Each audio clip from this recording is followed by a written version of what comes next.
Bihar election ಆದ ಬಳಿಕ ಕಾಂಗ್ರೆಸ್ ಬಿಜೆಪಿಯಲ್ಲಿ ದೊಡ್ಡ ಬದಲಾವಣೆ ಆಗುವಂತ ಸಾಧ್ಯತೆ ಅಂತೂ ಕಾಣಿಸ್ತಾ ಇದೆ. ರಾಜ್ಯ ಬಿಜೆಪಿಯಲ್ಲೂ ಕೂಡ ನವೆಂಬರ್ ಗುಮ್ಮ ಕಾಣಿಸ್ತಾ ಇರುವಂತದ್ದು. ಬಿಹಾರ ಚುನಾವಣೆ ಬಳಿಕ ಬದಲಾವಣೆ ಆಗುತ್ತಾ, ರಾಜ್ಯಾಧ್ಯಕ್ಷರು ಬದಲಾವಣೆ ಆಗ್ತಾರಾ ಅಥವಾ ಕಂಟಿನ್ಯೂ ಆಗ್ತಾರಾ ಅನ್ನುವಂಥ ಕುತೂಹಲಕ್ಕೆ ಬ್ರೇಕ್ ಬೀಳಬೇಕಾಗಿದೆ.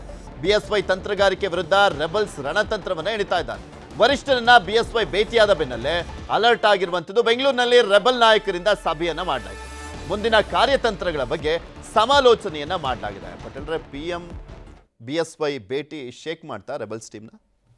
ಅಫ್ಕೋರ್ಸ್ ಅವರು ಮೊನ್ನೆ ಸಂಸದೀಯ ಮಂಡಳಿ ಚುನಾವಣಾ ಸಮಿತಿ ಮೀಟಿಂಗ್ ಹೋಗಿದ್ರು. ಅಥವಾ ಅಲ್ಲಿ ಅಕ್ಕಪಕ್ಕ ಪ್ರೈಮ್ ಮಿನಿಸ್ಟರ್ ಅಕ್ಕಪಕ್ಕ ಕೂತಿದ್ರು. ಮತ್ತು ಅದೇ ಸಂದರ್ಭದಲ್ಲಿ ಮುಖ್ಯಮಂತ್ರಿ ಪ್ರೈಮ್ ಮಿನಿಸ್ಟರ್ ಭೇಟಿಯಾಗಿದ್ದಾರೆ, ಅಮಿತ್ ಶಾ ಅವರು ಭೇಟಿಯಾಗಿದ್ದಾರೆ, ನಡ್ಡಾ ಅವ್ರನ್ನ ಭೇಟಿಯಾಗಿದ್ದಾರೆ. ಬಿಹಾರ ಚುನಾವಣೆ ನಡೆದ ನಂತರ BJP ರಾಷ್ಟ್ರೀಯ ಅಧ್ಯಕ್ಷ JP ನಡ್ಡಾ ಅವರ ಬದಲಾವಣೆ ಆಗ್ತದೆ. ಸುಮಾರು 8 ರಾಜ್ಯಗಳ ರಾಜ್ಯಾಧ್ಯಕ್ಷರು ಕೂಡ ಬದಲಾವಣೆ ಅಂತ ಕರ್ನಾಟಕದಲ್ಲೂ ಕೂಡ ಇರ್ತಕ್ಕಂಥದ್ದು. ಈ ಸದ್ಯ BJP ನಾಯಕರುಗಳು ಮತ್ತು ರೆಬಲ್ಗಳು ಅನೇಕರು ಹೇಳ್ತಕ್ಕಂಥದ್ದು ಮುಂದಿನ ಕೇಂದ್ರ ಸಂಪುಟ ಪುನಾರಚನೆ ಸಂದರ್ಭದಲ್ಲಿ BY ರಾಘವೇಂದ್ರ ಅವರಿಗೆ, ಅವ್ರಿಗೆ ಯಾಕಂತ ಹೇಳಿದ್ರೆ ಅವರು 3 ಬಾರಿ MP ಆಗಿದ್ದರು, 1 ಬಾರಿ ಶಾಸಕರಾಗಿದ್ದರು ಮತ್ತು ಅವ್ರ ಬಗ್ಗೆ ಯಾವುದೇ ಆರೋಪಗಳಿಲ್ಲ ಮತ್ತು ಅನುಭವ ಇರತಕ್ಕಂಥದ್ದು, ಸೀನಿಯಾರಿಟಿ ಬಂದಿರತಕ್ಕಂಥ. ಹಾಗಾಗಿ BS ಯಡಿಯೂರಪ್ಪನವ್ರ ಕುಟುಂಬದವ್ರನ್ನ ಮಂತ್ರಿ ಮಾಡಬೇಕು ಅಂತೇಳಿ ಕೇಂದ್ರ ಸರ್ಕಾರ ಕೂಡ ಆಲೋಚನೆ ಮಾಡ್ತಿದ್ದಾರೆ, ಕೇಂದ್ರದ ನಾಯಕರುಗಳು. ಮತ್ತು BY ರಾಘವೇಂದ್ರನ್ನ ಮಂತ್ರಿ ಮಾಡುವಂಥದ್ದು, ಮಂತ್ರಿ ಮಾಡುವ ಮುಖಾಂತರ BA ವಿಜೇಂದ್ರ ಕೂಡ ಒಳ್ಳೆ ಒಂದಷ್ಟು ಪೋಸ್ಟ್ಗಳನ್ನ ಕೊಡುವಂಥದ್ದು. ಆ ಮುಖಾಂತರ ಯಡಿಯೂರಪ್ಪ ಕುಟುಂಬದ ಒಬ್ಬರನ್ನ ಮಂತ್ರಿ ಮಾಡಿದಾಗ ಆಬ್ವಿಯಸ್ಲಿ ಯಡಿಯೂರಪ್ಪನವರು ಮತ್ತು ಅವರ ಬೆಂಬಲಿಗರು ಮತ್ತು ವಿಜೇಂದ್ರ ಅನಿವಾರ್ಯವಾಗಿ ಅವ್ರನ್ನ ಅಧ್ಯಕ್ಷ ಹುದ್ದೆಯಿಂದ ಬದಲಾವಣೆ ಮಾಡೋದು ಕೂಡ ಒಪ್ಪಿಕೊಳ್ಳುವಂಥ ಸ್ಥಿತಿ ನಿರ್ಮಾಣವನ್ನು ಮಾಡ್ತಾರೆ ಅಂತೇಳಿ ಈಗಾಗಲೇ ಚರ್ಚೆ ಇರತಕ್ಕಂಥದ್ದು. ಹಾಗಾಗಿ ಪ್ರೈಮ್ ಮಿನಿಸ್ಟರ್ ಭೇಟಿಯಾದ ಸಂದರ್ಭದಲ್ಲೂ ಕೂಡ ಯಡಿಯೂರಪ್ಪನವರು ಸಾಮಾನ್ಯವಾಗಿ ಯಡಿಯೂರಪ್ಪನವರು ರಾಜ್ಯದ ಕಷ್ಟ ಸುಖಗಳು, ರಾಜ್ಯದ ರಾಜಕೀಯ ಬೆಳವಣಿಗೆ ಬಗ್ಗೆ ಚರ್ಚೆ ಮಾಡಲ್ಲ. ಸಾಮಾನ್ಯವಾಗಿ ಅವ್ರಿಗೆ ಪುತ್ರ ಪ್ರೇಮ ಇರತಕ್ಕಂಥದ್ದು. ವಿಜೇಂದ್ರ ಅವ್ರನ್ನ ಕಂಟಿನ್ಯೂ ಮಾಡಿ ಚೆನ್ನಾಗಿ ಮಾಡ್ತಾ ಇದ್ದಾನೆ, ನೆಕ್ಸ್ಟ್ ಎಲೆಕ್ಷನ್ಗೆಲ್ಲ ಅವಕಾಶ ಇದೆ ಅಂತ ಹೇಳಿರ್ತಾರೆ. ಅದೇ ರೀತಿ ರೆಬಲ್ಗಳು ಕೂಡ ಎಲ್ಲ ಒಂದು ಕಡೆ ಪ್ರೈಮ್ ಮಿನಿಸ್ಟರ್ ಮೀಟ್ ಆದ ತಕ್ಷಣ ಅವ್ರಿಗೂ ಡವಾಡವಾಗಿದೆ. ಹಾಗಾಗಿ ಏನು ಸ್ಟ್ರಾಟಜಿ ಮಾಡ್ಬೋದು ಅವರು ಸ್ಟ್ರಾಟಜಿಯನ್ನು ಮಾಡಿದ್ದಾರೆ. ಸದ್ಯ ಬಿಹಾರ ಚುನಾವಣೆ ಮುಗಿದ ಬಳಿಕ ಬದಲಾವಣೆ ಇದೆ ಅಂತ ಹೇಳ್ತಾರೆ. ಕೆಲವರು ಹೇಳ್ತಾರೆ ಇನ್ನೂ 1 ವರ್ಷ ಮುಂದುವರಿಸಿ, ಅವ್ರದ್ದು 3 ವರ್ಷ ಆಗುತ್ತೆ, ನಂತರ ಹೊಸಬ್ರು ಮಾಡ್ತಾರೆ, ಅದು ಸೋಮಣ್ಣ ಅಥವಾ ಬೊಮ್ಮಾಯಿನೋ ಇನ್ನೊಬ್ರು ಮಾಡ್ತಾರೆ ಅಂತ ಹೇಳಿ ಇರ್ತಕ್ಕ ಸದ್ಯದ ಚರ್ಚೆ.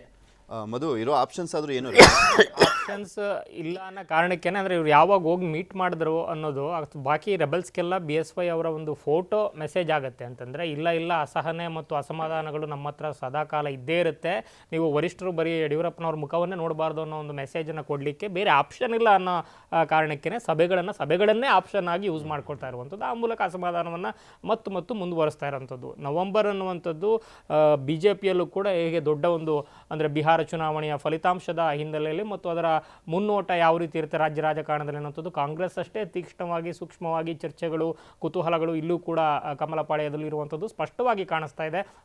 ಬದಲಾಗುತ್ತೆ ಅನ್ನೋ ಅನುಮಾನ ಇರೋದ್ರಿಂದನೇ ಆ ಅನುಮಾನವನ್ನು ನಿವಾರಿಸ್ಕೋಬೇಕು ಅನ್ನೋ ಪ್ರಯತ್ನವನ್ನು ಯಡಿಯೂರಪ್ಪನವರು, ವಿಜೇಂದ್ರ ಅವರು ಸ್ವತಃ ಪದೇ ಮಾಡ್ತಾ ಇದ್ದಾರೆ. ಮತ್ತೊಂದು ಕಡೆ ಆ ಅನುಮಾನವನ್ನು ದಟ್ಟ ಮಾಡಬೇಕು, ಮತ್ತೊಂದು ಸ್ಪಷ್ಟ ಮಾಡಬೇಕು, ಬದಲಾವಣೆ ಆಗಲೇಬೇಕು ಅನ್ನೋ ಒಂದು ಲೆಕ್ಕಾಚಾರದಲ್ಲಿ ಇವರೆಲ್ಲ ಇದ್ದಾರೆ. ಅಟ್ ದ ಸೇಮ್ ಟೈಮ್ JDSನಿಂದ ಹೊಂದಾಣಿಕೆ, ಮೈತ್ರಿ, ಲೋಕಲ್ ಮೈತ್ರಿ, ಜಿಲ್ಲಾ ಪಂಚಾಯತಿ, ತಾಲೂಕ್ ಪಂಚಾಯತಿ ಚುನಾವಣೆಗಳು, ಇದೆಲ್ಲದರ ಬಗ್ಗೆ ಅದರಲ್ಲಿ ವಿಜೇಂದ್ರ ಅವರು ಮತ್ತು ಯಡಿಯೂರಪ್ಪನವರ ಪಾತ್ರ ಒಂದು ಪ್ರತ್ಯಕ್ಷವಾಗಿ ಪರೋಕ್ಷವಾಗಿ ಯಾವ ರೀತಿ ಜಸ್ಟಿಫೈ ಮಾಡ್ತಾರೆ ಅಥವಾ ಡಿಫರ್ ಆಗ್ತಾರೆ, ಎರಡನ್ನೂ ಕೂಡ ಕನ್ವೆ ಮಾಡುವಂಥ ಪ್ರಯತ್ನಗಳು ಆ ಕಡೆಯಿಂದಲೂ ಕೂಡ ನಡೀತಾ ಇರುತ್ತೆ. ಸೊ ಅದಕ್ಕೆ ಪೂರಕವಾಗಿ ಅಲ್ಲಿ ಬಂದಿರುವಂಥ ಫೀಡ್ಬ್ಯಾಕ್ಗಳನ್ನು ತಲೆಯಲ್ಲಿಟ್ಕೊಂಡು ಇವರು ಯಾವ ರೀತಿ ಹೊಂದಾಣಿಕೆಯನ್ನು ನಾವು ಸರಿಯಾಗಿ ಮಾಡ್ತೀವಿ ಅಥವಾ ಮುಂದಿನ ದಿನಗಳಲ್ಲಿ ಸರಿಯಾಗಿ ಮಾಡ್ಕೊಂಡು ಹೋಗ್ತೀವಿ ಅನ್ನೋ ಒಂದು ಭರವಸೆಯನ್ನು ಕೊಡೋದು, ಅಥವಾ ವಿಜೇಂದ್ರವನ್ನು ಉಳಿಸ್ಕೊಳ್ಳುವಂಥ ಪ್ರಯತ್ನನೋ ಅಥವಾ ರೆಬಲ್ಸ್ಗಳನ್ನು ಇನ್ನಷ್ಟು ತಣ್ಣಗೆ ಮಾಡುವಂಥ ಪ್ರಯತ್ನನೋ ಇವರು ಮಾಡ್ತಾರೆ. ಅದರ ಆಗಲ್ಲ ಅನ್ನುವಂಥ ಮೆಸೇಜನ್ನು ರೆಬಲ್ಸ್ ಕೂಡ ಕೊಡ್ತಾರೆ. ಪಟೇಲ್ ಹೇಳಿದಂತೆ ಸಹಜವಾಗಿ ಒಂದಷ್ಟು ಗೊಂದಲ, ಆತಂಕ, ಅಕಸ್ಮಾತ್ ಕಂಟಿನ್ಯೂ ಮಾಡಿಬಿಟ್ರೆ ಏನು ಮಾಡೋದು ಅನ್ನೋ ಕಾರಣಕ್ಕೆ ಆಯ್ಕೆಗಳಿಲ್ಲದೆ ಸಭೆಯನ್ನೇ ಆಯ್ಕೆಯನ್ನಾಗಿ ಮಾಡ್ಕೊಂಡಿದ್ದಾರೆ. ನೋಡೋಣ ಏನಾಗುತ್ತೆ ಅಂತ. ಧನ್ಯವಾದ ಮಧುವಾಗಿ ಪಟೇಲ್ ಜಾಯ್ನ್ ಆಗಿ ವಿಶ್ಲೇಷಣೆ ಮಾಡಿದ್ದಕ್ಕೆ. ಇದಾಗಿತ್ತು ಇವತ್ತಿನ ಮಾತುಕತೆ. ನೋಡ್ತಾರೆ ನ್ಯೂಸ್ 18, ಜಾಲ ನಮ್ಮದು, ಬಲ ನಿಮ್ಮದು.